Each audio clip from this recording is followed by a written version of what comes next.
सभी खबरों से जुड़ी किसी भी छोटी या बड़ी अपडेट को पाने के लिए सब्सक्राइब करें हमारे चैनल खबरी चौखट को और किसी भी नोटिफिकेशन को पाने के लिए बेल आइकन को दबाना न भूलें, क्योंकि हम रखते हैं चप्पे चप्पे पर नजर।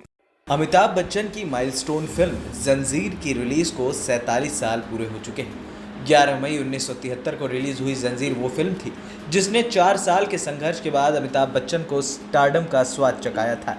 इससे पहले उन्होंने बतौर एक्टर 12 फिल्मों में काम किया था, लेकिन सिर्फ 2 ही यानी कि बॉम्बे टू गोवा और आनंद हिट हुई थी। हालांकि जंजीर का संघर्ष भी अमिताभ के संघर्ष से कम नहीं था।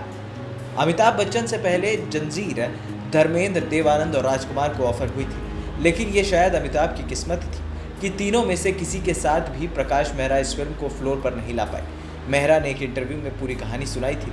उन्होंने कहा था कि ये फिल्म हकीकत में उनकी नहीं थी, बल्कि धर्मेंद्र सलीम जावेद ने इसकी कहानी ले चुके थे। उसी समय मेहरा समाधि के नाम से फिल्म बनाने की प्लानिंग कर रहे थे। जब धर्मेंद्र को ये पता चला तो उन्हें आइडिया इतना पसंद आया कि उन्होंने समाधि के बदले जंजीर मेहरा को दे दी। मेहरा के मुताबिक धर्मेंद्र फिल्म में लीड रोल करने को तैयार हो गए थे। वो इसे प्रोड्यूस भी करना चाहते थे, इसलिए उन्होंने धर्मेंद्र और मुमताज़ को लीड रोल में लेकर फिल्म का ऐलान भी कर दिया था।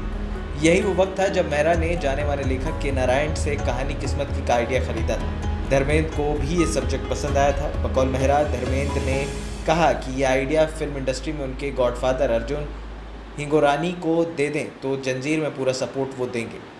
उन्हें दुख हुआ, लेकिन उन्होंने कहा कि वो जंजीर के लिए 2 फिल्मों से समझौता नहीं कर सकते। मेहरा ने यह भी कहा कि एक दिन धर्मेंद्र ने मुझसे कहा कि वो अपने भाई की फिल्म शुरू करना चाहते हैं और उसकी शूटिंग आदि होने के बाद जंजीर शुरू कर पाएंगे। उनकी प्लानिंग अपनी फिल्म में 6 महीने में पूरी करनी थी।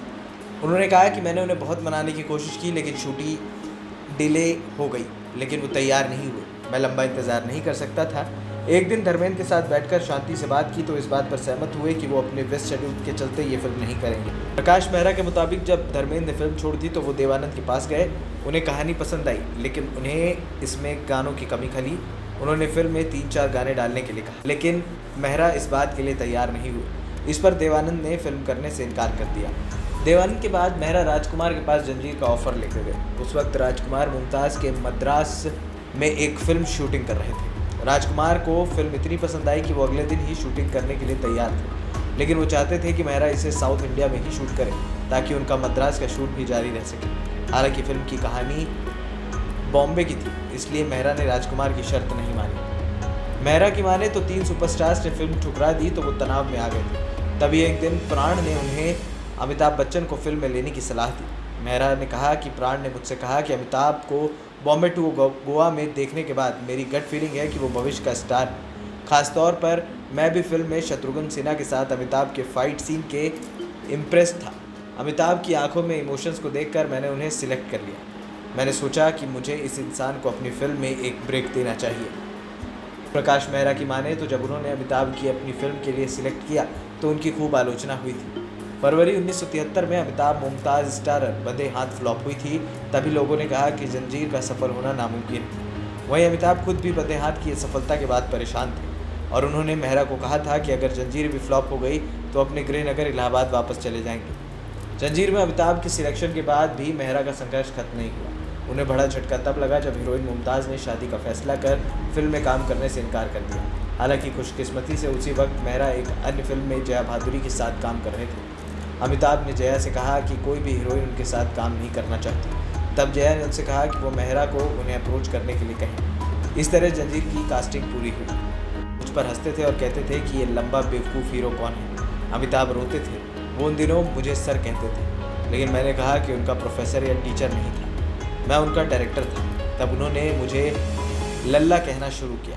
उन्होंने शिकायत की कि लल्ला, मैं नहीं जानता कि इस फिल्म में मेरे बाद मेरा भविष्य क्या होगा, और मैं उन्हें कहता कि स्वार्थी मत बनो और मेरे बारे में सोचो, क्योंकि अगर कुछ भी गड़बड़ हुई तो मैं सब कुछ गंवा बैठूंगा। मेहरा के मुताबिक कोलकाता में फिल्म अच्छी चली, लेकिन बॉम्बे में शुरुआती 4 दिन अच्छे नहीं रहे। वो कहते हैं कि मुझे लगा कि फिल्म फ्लॉप हो जाएगी। ख़राब शुरुआत देख अमिताभ पर इतना बुरा प्रभाव पड़ा कि उन्हें फीवर आ गया। मेहरा ने भी कहा कि 4 दिन बाद जब दूसरे सप्ताह की बुकिंग शुरू हुई तो बांद्रा स्थित GIT गैलेक्सी सिनेमा के सामने से मैं गुजर रहा था। मैंने देखा कि टिकट खिड़की पर एडवांस बुकिंग वालों की भीड़ जमा है और 5 रुपये का टिकट 100 रुपये में बेचा जा रहा था। मैं हैरान था। मैंने इससे पहले किसी फिल्म के लिए गेटी गैलेक्सी के बाहर इतनी भीड़ नहीं देखी थी। जब अमिताभ ने इस बारे में सुना तो उनका बुखार बढ़कर 104 हो गया।